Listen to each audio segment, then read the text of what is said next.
everybody, one and all. Welcome in to the Hop, the Craft Beer Podcast with Gabe and Steven. That is Gabriel Apria right over there. My name is Steven Humes, and we are your hosts. We make beer fun, inclusive, informative, and entertaining each and every week. Yes, Thank you for joining us. We are back. How are we doing? Feel good. Feel great. You know, we bridged the gap. We're in September now. Fall is a present.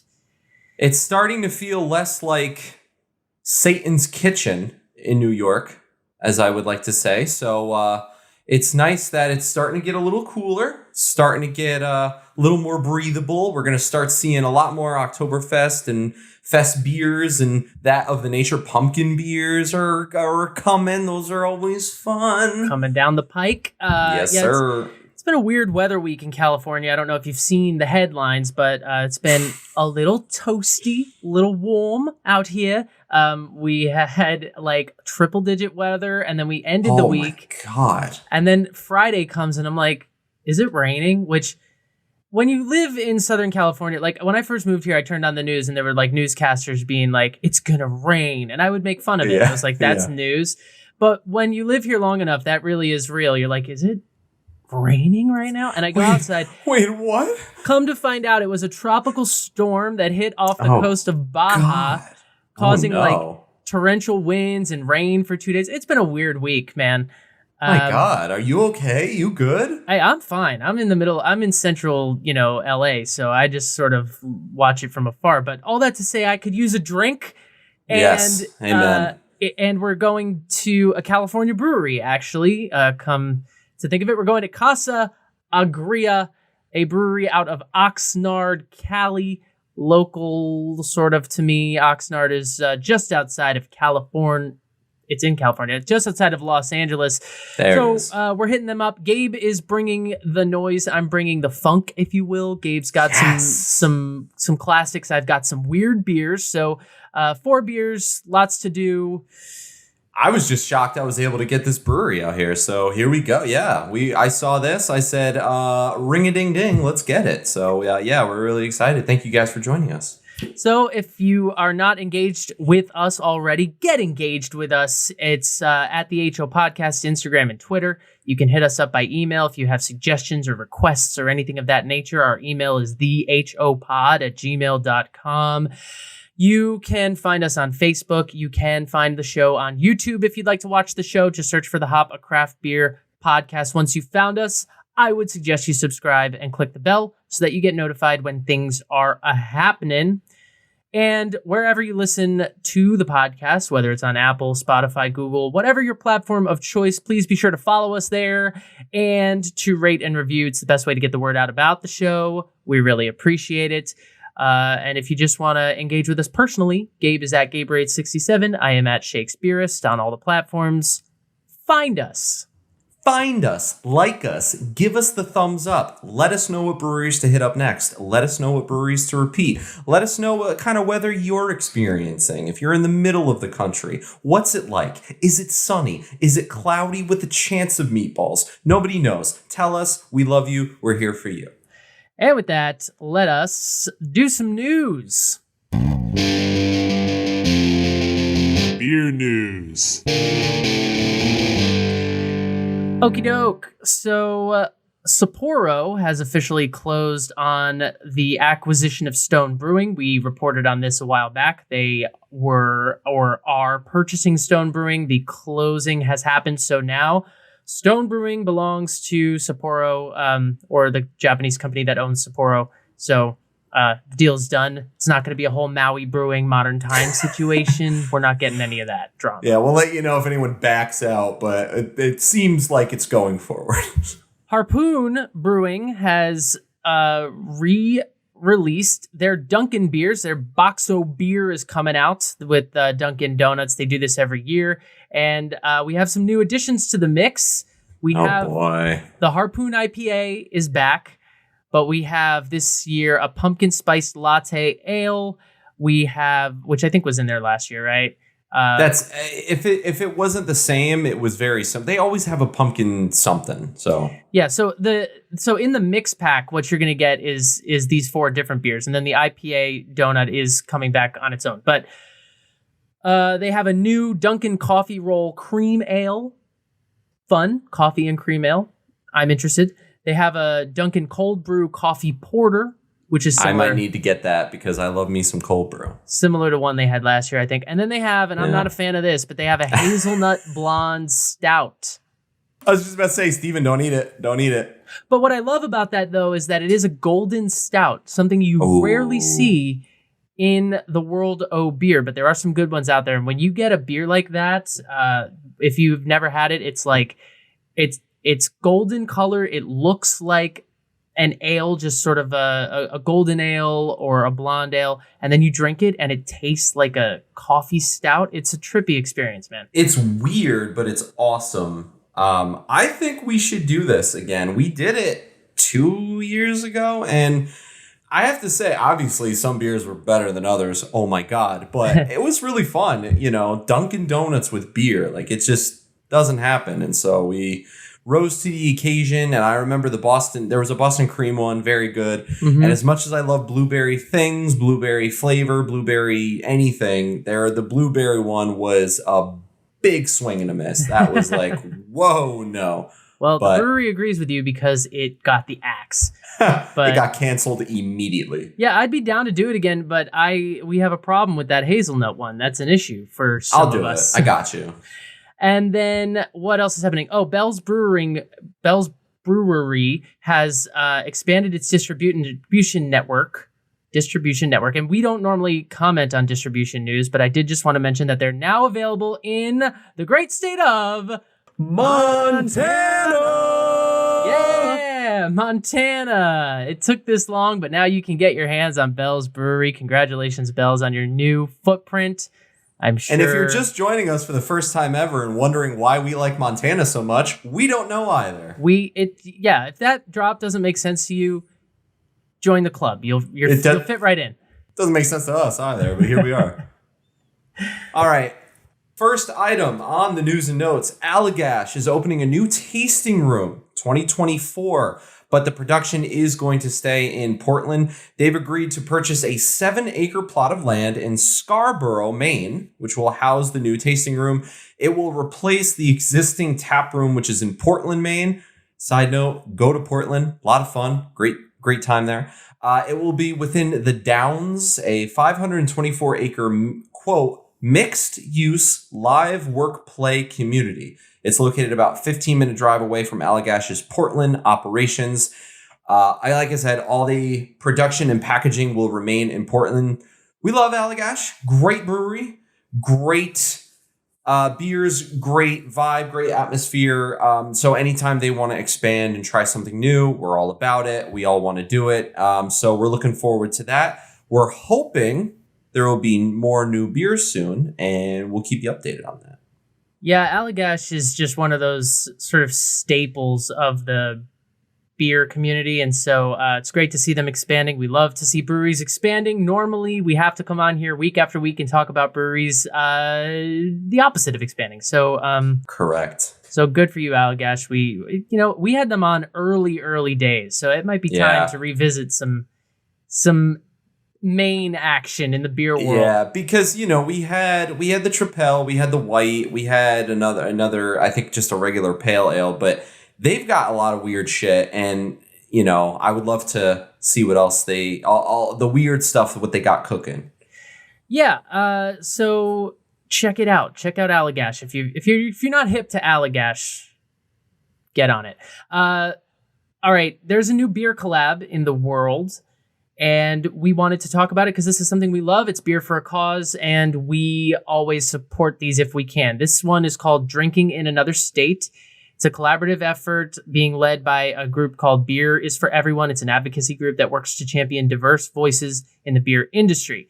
The cause is aimed at raising money for a health fund to provide access to abortion services to Bev Alc industry workers that need those services, but live in states where the practice has been abolished.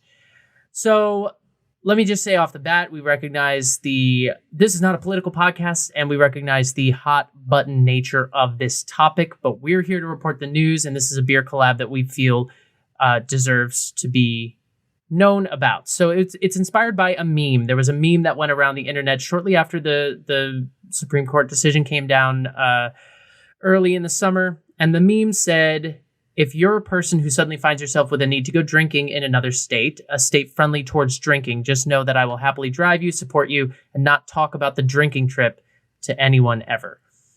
So that's what inspired the name, quote, drinking in another state. And basically, it's different from the other ones that we've talked about, such as the Resilience IPA, the Black is Beautiful, the Brave Noise. It does not have a shared beer recipe. Instead, participating breweries are just invited to brew any beer that they choose, but they're donating their proceeds to this organization, the BIFE, the Beers for Everyone, and their emergency health fund.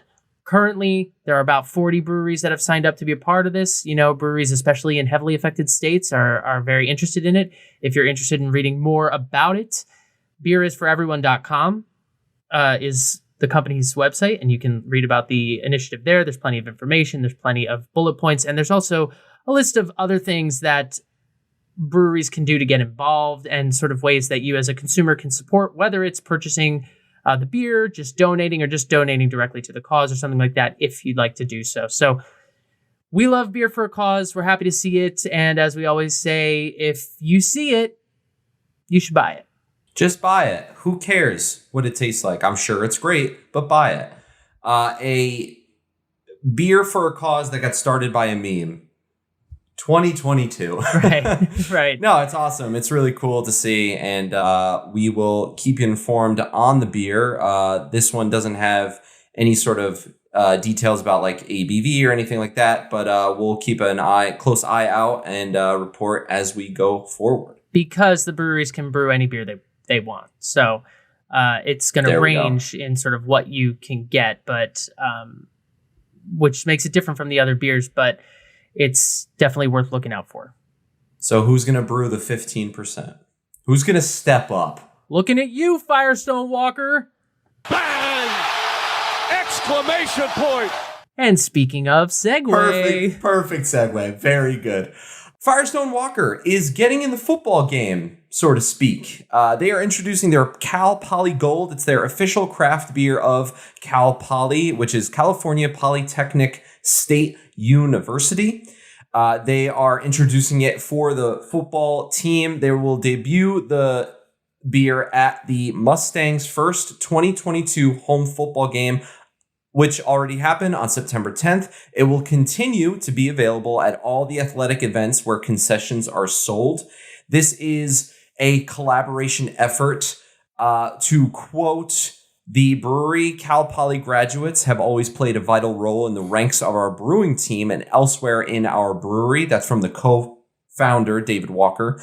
Like us, Cal Poly is passionate about the brewing sciences and craft culture, and this collaboration is the latest example of how we support each other, which is really cool to see. I feel like although this is football, it also kind of is Beer for a Cause, another great addition to talk about. The proceeds from all the concession sales at the football games and other sporting events are going to help fund student-athlete scholarships and will help provide new and exciting learn-by-doing internship opportunities for Cal Poly students. So look out for this beer. It sounds really cool. It looks really cool. I'm not too sure about the information regarding, like I said, ABV, things like that, but it looks dope. And Can Arts and Crafts, the score would not be low.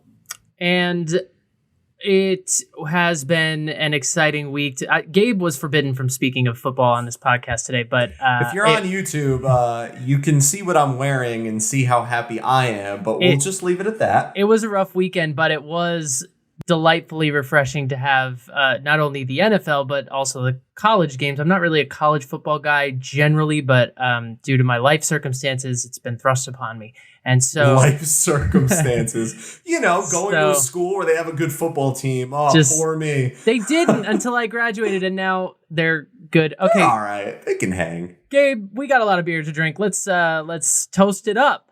Yes, we do. We have a lot of beers to drink. I think it's only right that for this episode, we pour one out. As you all know, we heard in the news, Queen Elizabeth II recently passed away. She was a figure for so long. I think it was 70 years. She was, in power, and she really inspired a lot of people. I got to be honest. I didn't really know a lot about her until even before her death. Like, honestly, just reading about how she changed people and how nice she was. And apparently she had a great sense of humor. Would have loved to have seen that. Long story short, there was a poem that went viral kind of recently. This poem was written for the Queen from the perspective of the Queen. So I thought it would be only fitting to not only pour one out for her, but to offer her this toast. Philip came to me today and said it was time to go. I looked at him and smiled as I whispered that I know. I then turned and looked behind me and saw I was asleep. All my family were around me, and I could hear them weep. I gently touched each shoulder with Philip by my side. Then I turned away and walked with my angel guide. Philip held my hand as he led the way to a world where kings and queens are monarchs every day. I was given a crown to wear or a halo known by some. The difference is up here, they are worn by everyone. I felt a sense of peace. My reign had seen its end. 70 years I had served my country as the people's friend. Thank you for the years, for all your time and love. Now I am one of two again in our palace up above. That was originally written by Joanne Boyle. Like I said, it kind of went viral. It was a poem in the perspective of the Queen. It's for the Queen. Queen Elizabeth, thank you. You'll be missed. And this one's for you. We're going to pour one out for you. We're going to drink for the Queen. And yeah, Queen Elizabeth, first of all, whatever your thoughts on the monarchy, which is a complicated institution that has presided over questionable things in history, to be kind. But Queen Elizabeth, the things that woman saw in life are, I watched The Crown the first couple seasons, and then I kind of fell off when they changed the cast. But when you watch that show, it's kind of crazy because the beginning of it, it's like, it feels like Downton Abbey or something. It's like old, and the characters are all, they're all driving. It's like nobody has cars. There's no technology. It's like this big controversial thing that they coronate this queen, and it's all controversial because she wants to televise it. It's like the first time anybody has seen images from inside a coronation ceremony. That was this lady. That was her. Yeah. Like, she was coronated in the 1950s, and she lived from the 20s. I mean, she saw wars. She saw the world change, literally, over and over again. And she led the monarchy through a lot of tumult over the years. And she was definitely Britain's kind of mother. So a life well lived, a queen well reigned. Charles, step up to the plate, my man. Yeah. The student becomes the master at 73. My man's got a job now. Let's see what he does with it.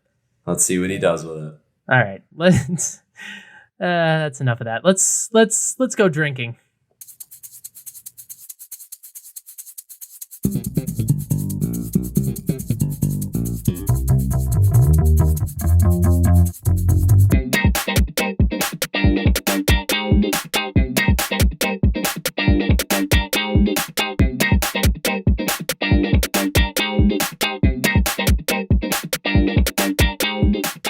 Okay, I am kicking things off here. I told you I'm bringing the weird stuff, and I'm starting with this guy right here. Oh, the green part doesn't show up on YouTube. It's the Beer of the Demon.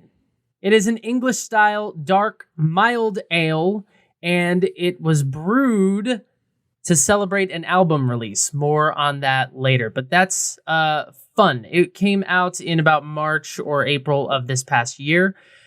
And like I said, it's an English style dark, but it is a mild ale. The ABV is 3.7%. That's super low. That is like You're going to need like 12 more. That's like almost athletic brewing. Not really. But IBUs, we don't have that info. Untapped has it at 3.79. Beer Advocate doesn't even know it exists. The SRM chart, it's about a 39. It looks jet black, but there is, and you can kind of see at the bottom of my glass, maybe a little bit of brown or reddish hue along the outsides. It is not completely black. It's more of a dark, dark, dark brown.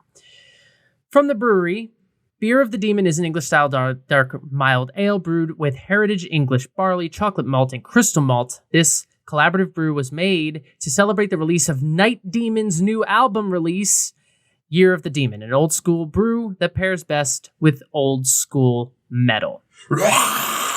Yeah. Now, I'm not a metalhead. Steven, you didn't want to play that song? I thought about getting one of their songs as a drop, and then I was like, you know what? We're all going to wake up with a headache. It's going to be a whole thing. We're going to get sued. It's just not worth it. But yeah. I don't know. I don't know anything about metal, to be honest. I'm a classic rock guy myself, but this is cool, and we don't often see beers released to celebrate an album. The group Night Demon is currently on tour. You can check them out if you're a lot of Delaware dates. I'm not really sure why that is. They're spending a lot in that state. Oh, why? Spending a lot of time in Delaware. I looked a little bit at their tour dates. They got some Ontario, maybe a little bit of Pennsylvania, but yeah, a lot of Delaware. But they're from California. I believe they're from Oxnard, California. So there you go. That would make sense. But the beer is right here in this fun tall glass. Like I said, it's dark. It poured with about thumbnails worth of sort of stringy tan foam, had some decent retention, has since receded into a ring around the glass, and it's got some decent lacing to it. So, it's an English dark. That means that the hops are going to be English, and mostly it's going to feature the malt. We're going to be leaning on the maltier side. It's not as rich or as dark as, say, a stout. It's more in the world of a porter, but with a much lower ABV. But it's going to feature that roasted malt that we love to see again, chocolate malt, crystal malt, English barley. The malt profile is really going to be the star of the show here, not the hops. But the hops that are in here are probably sort of the English gold ring variety or something like that. Something pretty earthy, something pretty British. On brand. On brand for today's episode. God save the Queen. Okay. It kind of looks like it looks like a solid. I was going to say Guinness, but I want to take that back. It looks just like a solid porter from my view anyway. Yeah, and that's what it smells like. I mean, Guinness is actually even a fair comparison. It smells a lot like that. The English malt is up front, all of those roasted sort of nutty characteristics, maybe a little bit of caramel and vanilla. I wouldn't go so far as to say something like coffee. It's not that sweet. It's got an earthiness to it for sure. Bread and cereal grain. The sweetness that is there is vanilla, and the hops, like there's not a lot of citrusness or anything of that nature showing up on the aroma. It's definitely much more, but it smells a lot like a porter. It's that sort of clean, chocolatey thing where it doesn't smell. It's not a dessert. It's not super sweet, but it smells sort of roasted and maybe a little bitter, and you just know that it's going to be, again, dark malty. I shall now commence the sipping process. Get in there. Sláinte. Porters are fun because they're not as heavy as stouts. They're not as creamy as stouts. It's more, I feel like porters, we say this a lot, porters are more on the taste. They're more on the flavors rather than the beer texture, so to speak. So I'm interested to see how this one hits. 3.7. Weak. No, I'm kidding. That's fine. No, I mean, it's You're like, it sucks. No. It's surprising how flavorful it is. It packs a lot of flavor in. Okay, obviously roasted malt, very nutty, lots of sort of, almond. It's dark sort of nuttiness. The malt is the star of the show. A little bit of corn, roasted, dark bread, pumpernickel bread, all that kind of stuff. Again, not really coffee. I mean, there's a hint of maybe caramel, maybe some roasted espresso, like a dark, bitter kind of coffee. Now we're talking. But it's not very sweet. up front. And then as you swallow it, I was looking for a hint of berry. Sometimes with these, you get like a little bit of like a touch of like raspberry or strawberry, just very subtle.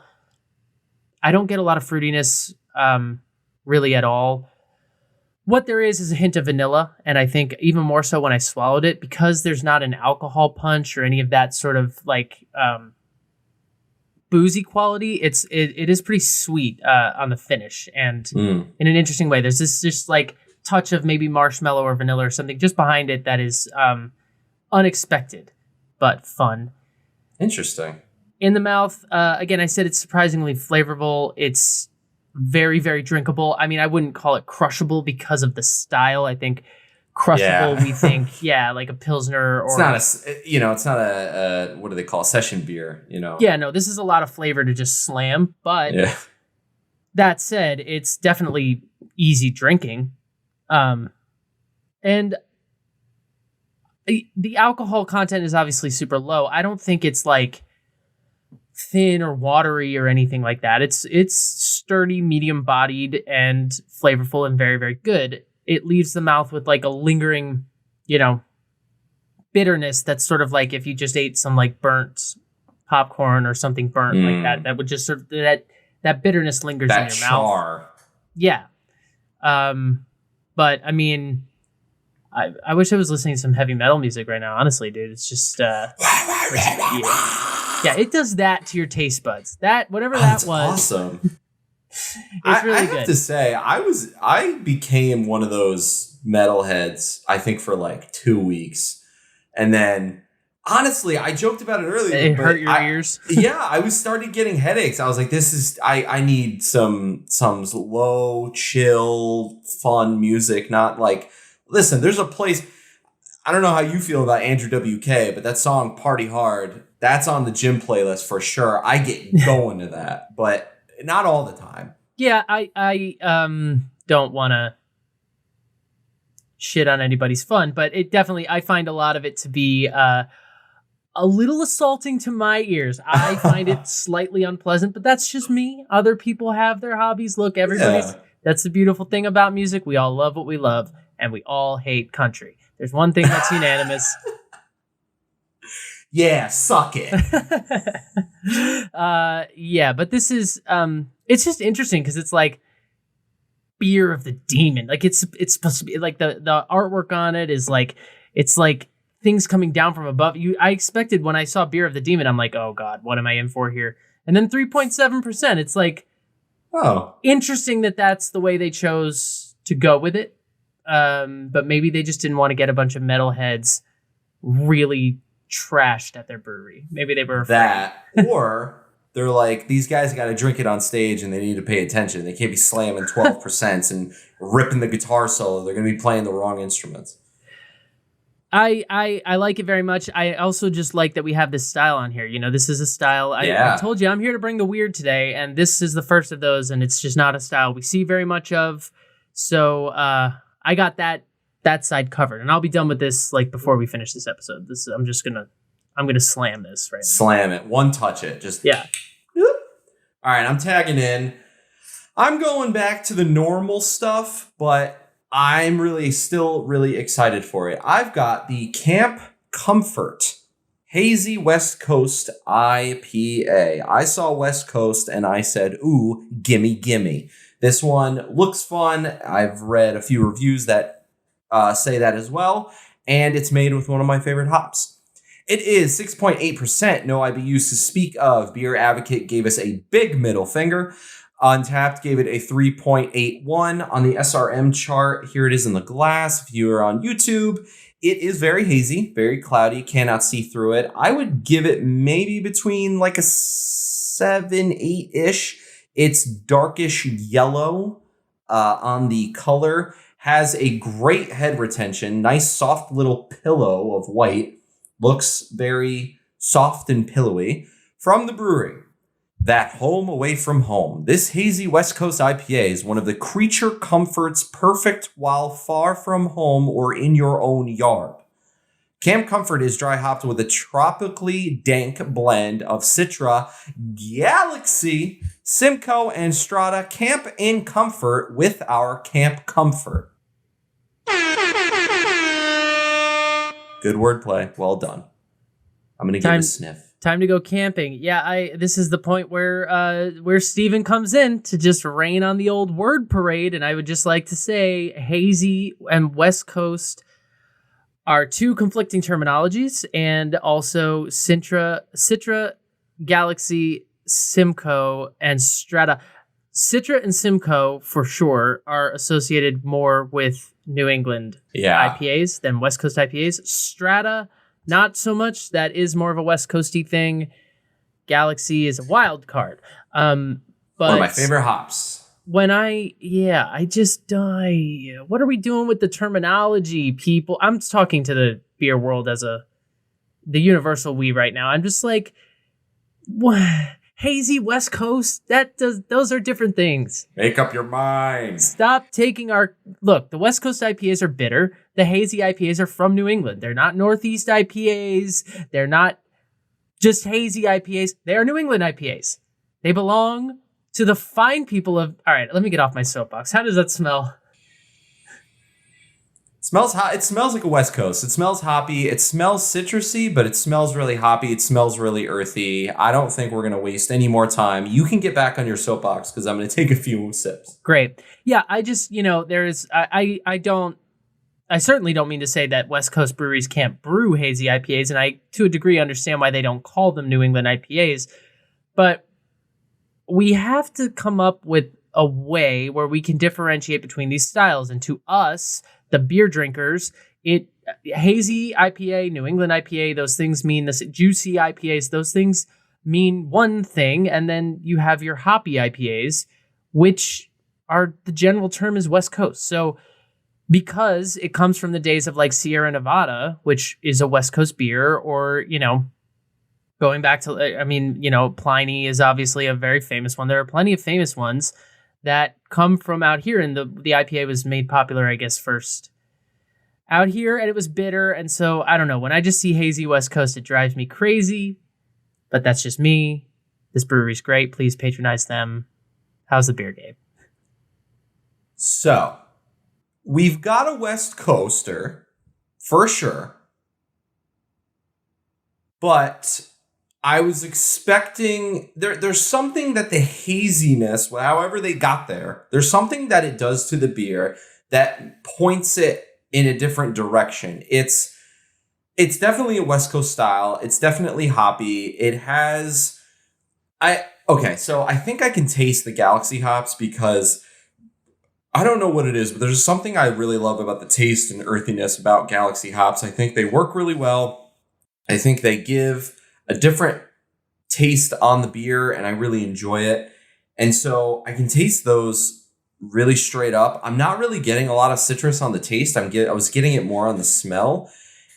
It's West Coast with like a touch of New England, I think. I think the haziness just kind of gives it that, not even that it tastes juicy, not even that it tastes citrusy, just the fact that it could be more West Coast. Like, excuse me, it could be hoppier. It could be earthier. It already is those things. It tastes very good.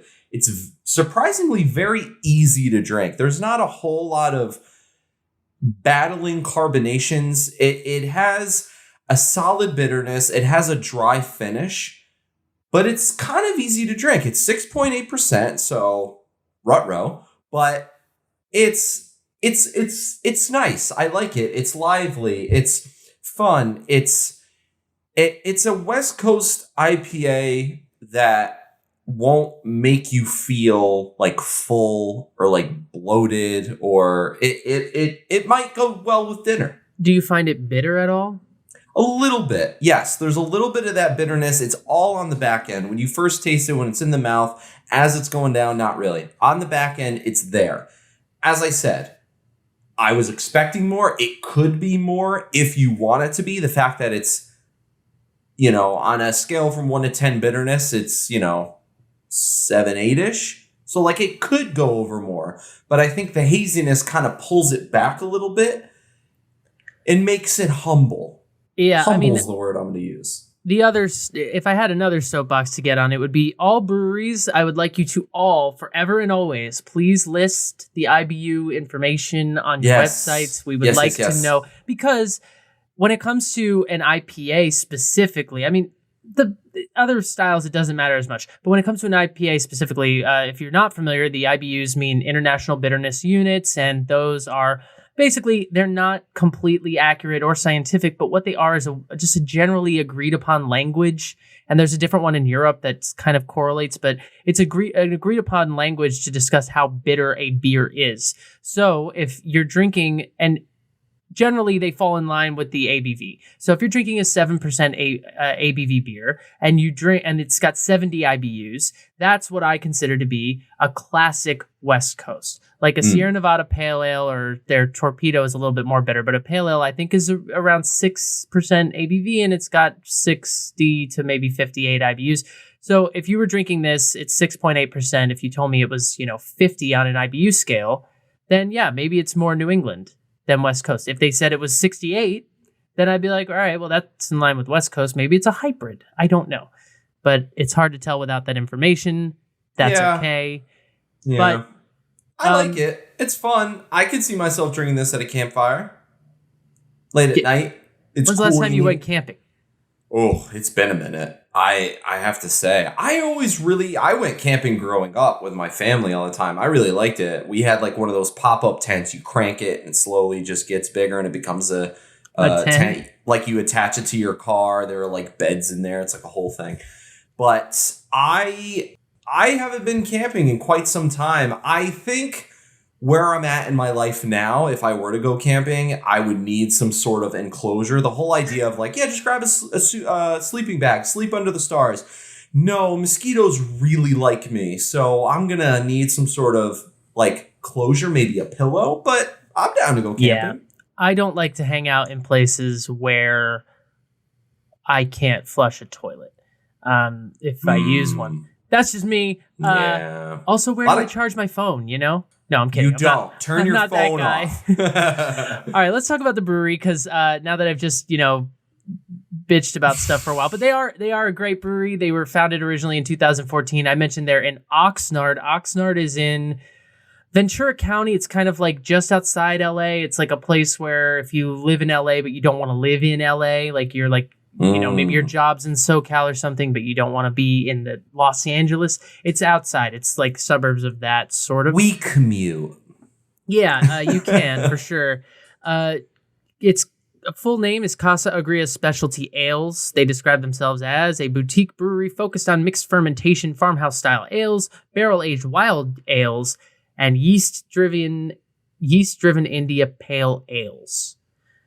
So I think they're like first love really is farmhouse style ales, or we're talking about sours really is what we're talking about. That. And that speaks to, if you're on YouTube, you can see the brewery behind me. This is their tap room location, and clearly you can see barrels on barrels, which we love so much. The show tagline is "Put it in a barrel with Gabe and Steven," and then we play Mike. That's how that's just the way it works. That's just how those things flow together. Welcome to the hop. It was founded by a pair of home brewers. Surprise, surprise, Eric Ward and Michael Wayant. They were looking to create something that was in short supply in Ventura County, which is a barrel-aged wild ale facility. And I can speak to that for sure. California lacks beer variety, and it's getting better, but breweries like this help to sort of bridge that gap. Southern California especially lacks experimentation in the beer industry, and so it's great to see a company like this. They opened their first production space in 2015, and at the time they didn't need to have a brew house. Apparently all their early batches were brewed at the Lab Brewing Company, so they started as sort of a contract brewing situation, but they have since grown, as you can see. It's really cool. Casa Agria, apparently in Spanish, means sour house. So everything what you're saying is on par, on brand, totally makes sense. It all started, as you said, in May of 2015, they created a 400-person membership club, which sold out in 4 days. So they got the word out, they started, they got the fan base, and then bang, here they are. They officially opened their taproom doors in early of 2016. they've been looking for the different side. They've been looking to be unique. They've been looking to be to stand out. And there's nothing better than that. You know, we rarely, I think it's safe to say we rarely come across a brewery that says, yeah, we specialize in specialty ales such as like wild fermented sour stuff. I mean, every brewery has their sours. Some breweries are specific for their sours, but it's a brewery like this that come outwardly and say, we're going to specialize and we're going to do this way. They're out there. I mean, Allagash started as one of those kinds of breweries, and there are plenty out there, and we have had a number of them on the show. The thing is, it's more of a niche market. I mean, I have plenty of friends who say, when it comes to beer, if they're beer people, I like IPAs. I need an IPA. I will not go there if I can't get an IPA. So it's definitely a niche market, and it takes more capital. I mean, these barrels that you see behind me are not cheap, and it takes time to ferment your beer that way and let it, ferment in a barrel and sour and age. That takes time. So it's not something you can just crank out beers the way you can crank out, your IPAs in a tank or your blonde ales or your, name your ale here. It's kind of like being a lager house. It's like, it's more of a commitment and it's more of a niche market. So it's something we see less of, but I agree. It's great. And that's why I think, having something like that in Southern California, which needs that kind of variety, is going to take the beer scene down here, hopefully, to a different level. Yeah, y'all need more styles. Yeah, we do. We really do. Yeah. But the company is great. I'd love to stop by for a beer. I love the sort of punk rock attitude about them, or heavy metal attitude about them, I guess is more appropriate. Yeah. And to that point, I have another beer perfectly in line with what we're talking about. We're running out of time. I guess we should just get to it. Let's get into it. And I have the Camp Strawberry. Now, you had a camp. I've got a camp. Camp seems to be a big theme with this brewery. We might as well just go camping. We'll talk about it. But here it is, in the old bottle. It's a Camp Strawberry. It's a Saison ale with strawberries. Nice. Fun, fermented. Second episode in a row with you with strawberries. I see a pattern. I like my berries. It was bottled November of last year. This is the type of beer that can keep for a while if properly stored. And, it's an aged beer. It's a fermented beer, so it's going to have some funk to it, I would imagine. From the brewery, this oak-aged and blended Saison was conditioned on whole strawberries from Fukutomi Farms, located right next to our brewery. Fukutomi! It is a 6.2% ABV. Beer Advocate, still not very helpful. Untapped 3.78. It's weird because this brewery is, like, on Beer Advocate, they have plenty of Casa Agria beers. They literally have everything except these beers that we're drinking. But a solid goose egg for us. Bruh. Yeah, Untapped 3.78 though, and here it is in the glass. Now, it is not like red. It doesn't look like wine or anything like that, if that's what you're thinking. It's a golden ale. It's got a little bit of, let me hide that other beer's name, a little bit of cloudiness to it. It's not hazy, but it's just a little bit cloudy. On the SRM chart, I would put it around probably a 7 or an 8. It's like a deep golden amber color. Very pretty, poured with a little bit of a head, sort of a fizzy white head, not much retention or lacing to speak of, but lots of bubbles coming up from the bottom of the glass. Now, this is not a sour, as I was saying. It's a Saison, so and then it's aged in barrels, and so it's going to have some funk to it, but it's not going to be as tart as like a kettle soured beer or anything like that. I'm expecting it to be more of a Saison, more of those Belgian spices, more of those or German spices, that kind of stuff. More of that, some of that banana, some of that stuff that we like to see in a Saison. Bubble gum. Yeah, some of that kind of stuff. So I'm going to smell it now. You should do that. I love the Belgian spices in a beer. They're always so good, and they're always so weird, but like in a good way. So, interested. Well, when I smell it, I take back what I just said because it smells sour as fuck. This smells very, very tart. You get the berries, you get a lot of acidity, some currant, some pear. I don't get a whole lot of banana. I don't get a whole lot of, malt either. There's not a lot of like crackeriness or anything like that. There's nothing really grassy about it. The acidity dominates the aroma to me. Interesting. Yeah, it makes me a little scared to drink it. It's like almost puckering on the mouth. It's very, very tart. Nice. In a good way if you like sours. I mean, that's to be commended, but it's just more sour than I was expecting it to be. So, yeah, strawberries. Here we go. Let's do this. Godspeed, Steven. Wow, yeah, you really got the weird, interesting stuff. I got the classics, but it's good to have that balance, I feel like we've got this and that and do a little happy dance about it. It's very puckering up front, very tart. If you like sour beers, you will like this. If you are someone who's not really into sours, I was expecting it to be a little bit less tart because it's not kettle soured. It's barrel aged and fermented on the strawberries. I wasn't expecting this much acidity, but also polar opposite from what I was just drinking. So, I've had some water. I had to sort of reset the palate, but there's still that going on. But the esters are very, very strong. There's a lot of sort of that acetate. It's spicy. It's zingy. Once you get used to the kind of tartness and the acidity, the berry flavors are definitely there. I mean, it's like, a nice strawberry smoothie or something. I don't know. It's you get the strawberry for sure, with a little bit of other berries, probably some raspberry and other things like that in the mix. It's not very sweet. It's not overly sweet, but the malt is just playing a supporting role, if that. It's just an afterthought. Totally. It drinks more like a kettle hopped beer to me.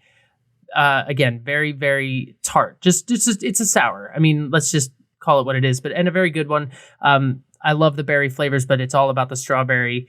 And, the fact that it's a Saison versus something. I mean, Saison is a farmhouse style ale, and that's what this is. So I guess that is it, but I don't get any of those. If I was just drinking a Saison style ale, I would expect the spices, the coriander, the Belgian, all that kind of stuff. And that stuff is not really present in this to me at all.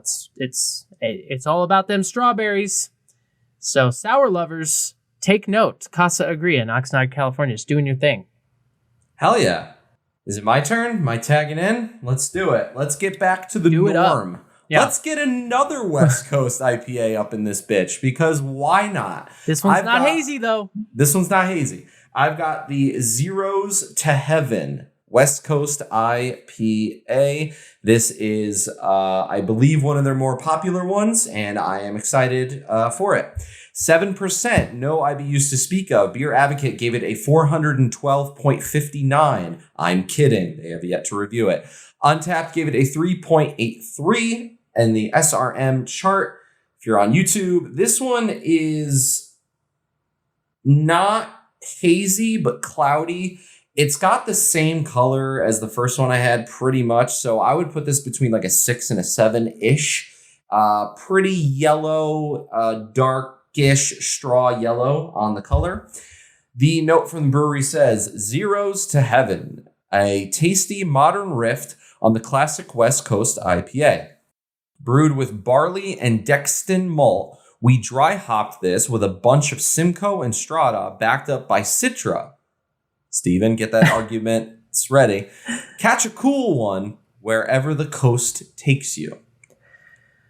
Yeah, I mean, this one isn't called a hazy West Coast, so I don't have as big a problem with it. But yeah, I mean, the argument still stands. Although, I mean, Citra and Simcoe, it's just that those hops lend themselves so well to the New England style that they tend to be, I mean, they are still hops and they still have a bitterness to them and they can work well in a West Coast style. So I don't hate that combination, even though we see Citra hops everywhere we go. True. Everywhere. Let's see if it works. Off the smell, hoppy, earthy, little bit of Citra. I gotta be honest, it's pretty much the first beer I had, except it doesn't smell as soft or creamy or light. It smells like it's going to be more carbonated. I'm seeing a lot more bubbles, and I'm kind of hoping it is. So without further ado, cheers. Yeah, this is where it gets a little tricky, right? Because we, our show, we've been very clear about the fact that we are not sommeliers. We're not beer experts. We don't know everything about beer. And so this is the point where, as the sort of layman beer drinkers that we are, we have to look at these beers and go, okay, one's 6.8, one's 7. That's very similar. We got a similar hop build. One's called a West Coast IPA. One's called a Hazy West Coast IPA. Really? Like, I know that they're different, but like, really, like, what's the difference though? You know what I mean? Like, I feel like I need to give voice to that person. Right. Just because I know those people are out there. And I think that that's a valid question. And with those kinds of IPAs, it becomes really difficult to detect.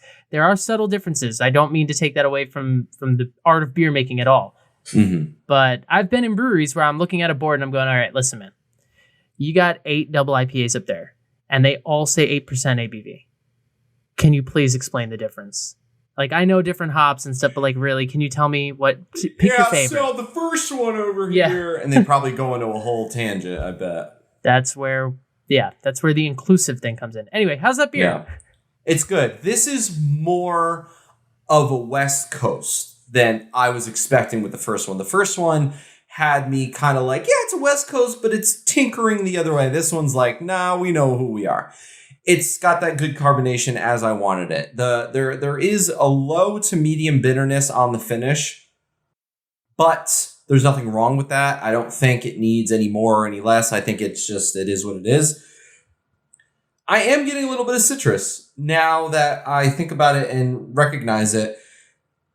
The Citra hops really do play a factor. They're definitely not the star of the show. I think the star of the show is just the earthiness, the hoppiness, the overall just mouthfeel. It's I don't know what else to say. It's just like a classic, solid West Coast IPA.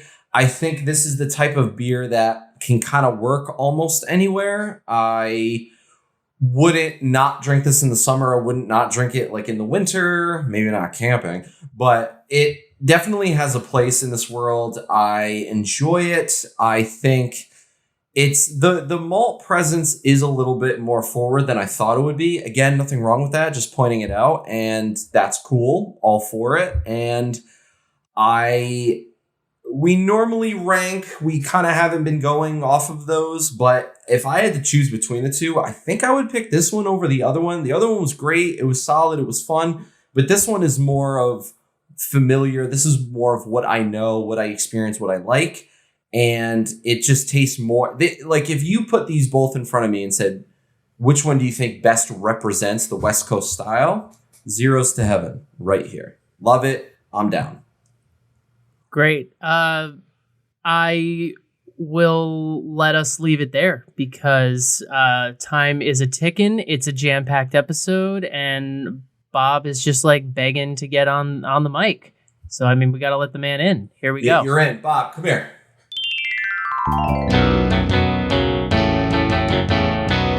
Can Art and Crafts. Let's go camping! Can Arts and Crafts, let's get it. Camp Comfort. We've got some mountains. The A in camp is a tent. Brilliant. Well, way to go, guys. We've got some purple and yellow and some orange. It's kind of got like a Los Angeles Lakers vibe to it with a little bit of orangey heat. I'm a big fan of that, but it's very detailed. It looks like a cartoon artwork of a campsite, and I have an appreciation for that.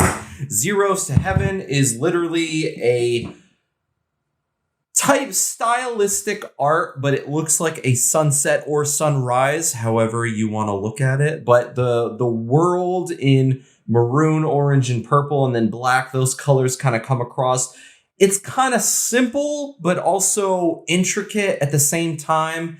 Stevens cans, the first one is just, there's a lot going on. It looks like a Ouija board almost from this angle. You said people are coming down from something. Well, the part that doesn't show up on YouTube is there is some bright green sort of like lightning coming down out of said like Ouija boardish thing to attack this city below, or it's not even a city. You know what it is? It's Stonehenge, basically. It's that like circle. And then there are people like dancing in the middle of it.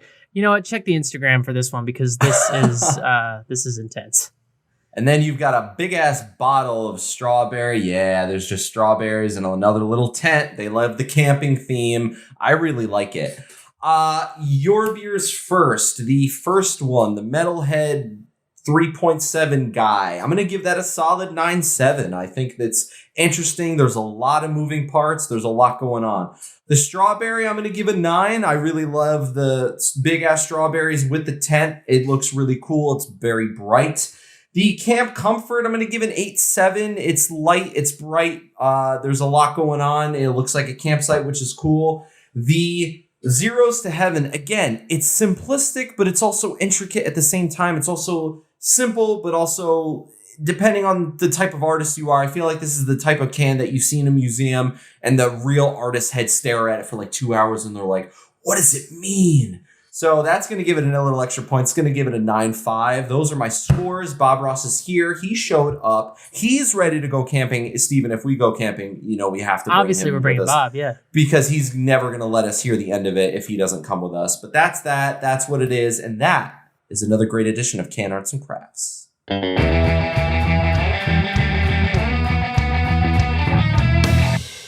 So we don't have a whole lot of time to talk about what they have on tap, but I will mention, you know, some stuff that's there at the moment. They have a decent variety of styles. They do have some seltzers, some hard sodas, a Mexican style lager, which I like.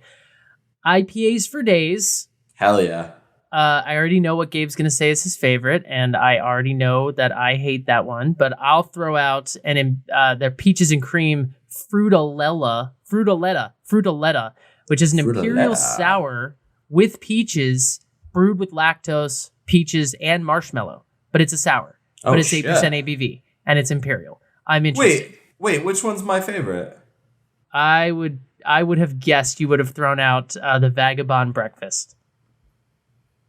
Not even seeing it. It's an imperial stout with peanut butter, maple, bacon, and coffee. Absolutely. Where's Joe? Touchdown! Unbelievable! You know me so well. Excited he got just now. I didn't even see that one until you pointed it out. 12% ABV, and it's a collab with Aslan Beer Company out of Virginia. I can't support any beer with peanut butter in it, but the maple, bacon, and coffee I'm intrigued by. There you go. You can give credit where credit is due. All right, Casa Agria, check them out. They have, I just appreciate the experimentation. I appreciate the variety, as I've mentioned before and numerous times in this episode. Southern California needs it, and breweries like this will survive if beer drinkers like us support them. So get on it, people. And with that, we're going to last call.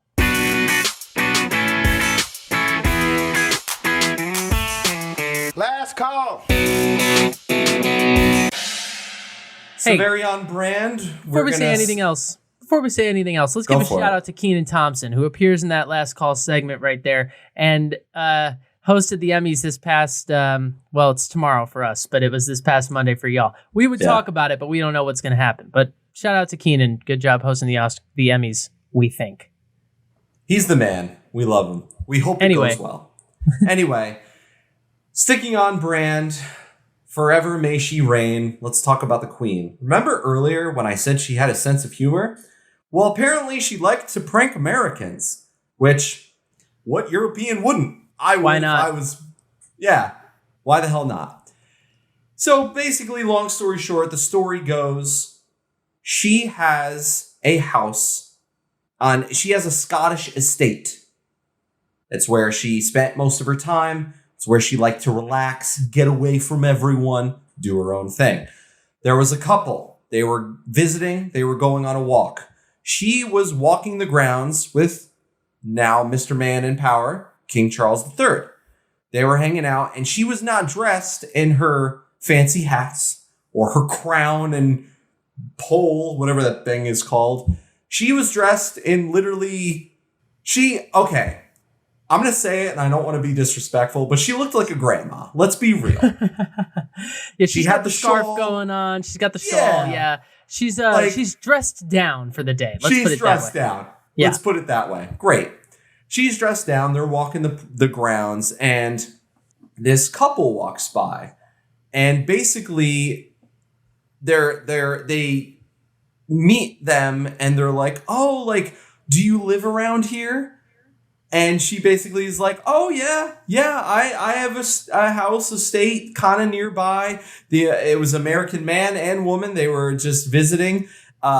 She said that she lived in London, but had a house just over the hill. And he asked how often she had been coming up here. And the quote was, she said, oh, yeah, I've been coming up here for more than 80 years. And you can see the cogs were ticking. So they were like, what's going on? Like, wow, 80 years. Like, she must be old. And so then the guy says to her, well, if you've been coming up here for 80 years, you must have met the queen. And without missing a beat, she says, well, I haven't, but King Charles certainly has. They got a photo with Charles, and they had her take the photo. They had her take the photo. They had no idea who she was. That's amazing. She played right into it, kind of like any celebrity would. Like, oh, are you? No, I'm not that person. But yeah, I'll take your photo. She eventually ended up getting a photo with them. And one of the funniest things she pulled away from that was she turned to Charles and said, like, I can't wait till they show a friend so they can be like, do you know who that is? I love that she had a sense of humor. And my favorite story of it, this story is great. And, she didn't seem like a ha-ha person. You know what I mean? Like, she did not. She didn't really. She seemed a little... Every photo of her smiling, it's like, yeah, she forced that smile. She seemed a little buttoned up. But there is the story that kept going around after she died last week was the 2012 Olympics. Have you seen any of this? She did like a sketch that was like a James Bond thing. And she did it it's like her and Daniel Craig, and they did this whole sketch. It's like this whole long video, but it culminated. So they like aired the video at like the arena, whatever, in the 2012 Olympics. And then it culminated with James Bond like jumping out of a helicopter and parachuting down with the Queen. So the two of them leapt out of a helicopter. Now she didn't actually do it, but she pranked everybody. There's like this little, I think it was a dummy or something, but it looked like her. so, and it's 2012. So she was what? She's 90. She was 86 at the time. So there's just this video of like these two like figures leaping out of a helicopter in the night sky in London. British parachute opens up, and people thought for a minute like the Queen. Like, oh my God! This old lady was like, "Someone catch her! Get her!" This little old lady just slowly Daniel Craig's got me. Like, I can't. Wow. Yeah, it's. Oh, the British monarchy, man, it's this weird, like, it's this intense institution, and she was the face of it for so long. Yeah, so it's so crazy because I know nothing about the monarchy, the royal family. I don't pay attention to the weddings and the people in America wake up at 5 a.m. to watch it or whatever.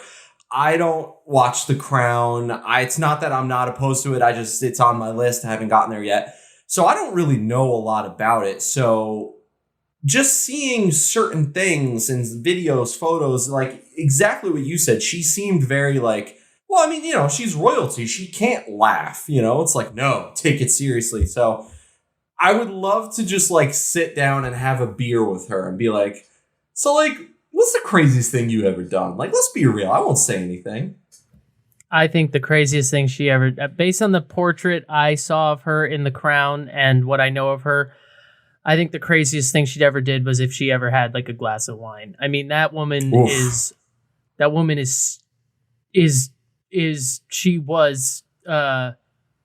together. But she was,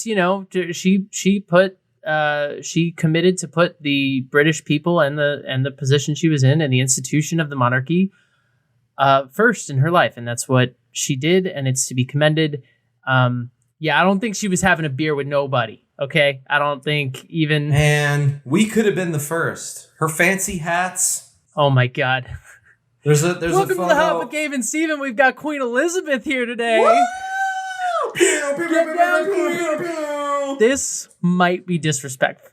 This is a little disrespectful. We digress. The moral of it was we're pouring one out for her, and the fun topic is she had a sense of humor.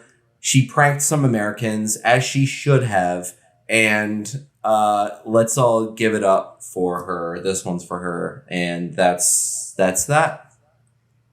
And with that, we need to get out of here. We have so much coming down the pike in the next couple of weeks. We got Oktoberfest coming up. Then it's going to be the holidays. You know that's a crazy time here on the Hop. We're just gearing up. So everybody get ready, strap in. It's a fun beer drinking season, and we're going to be with you through it all. Yep. So we're going to look out for those Oktoberfest beers and pumpkin beers, all that kind of stuff. It's going to be a lot of fun. We'll see you guys. See you in 2 weeks.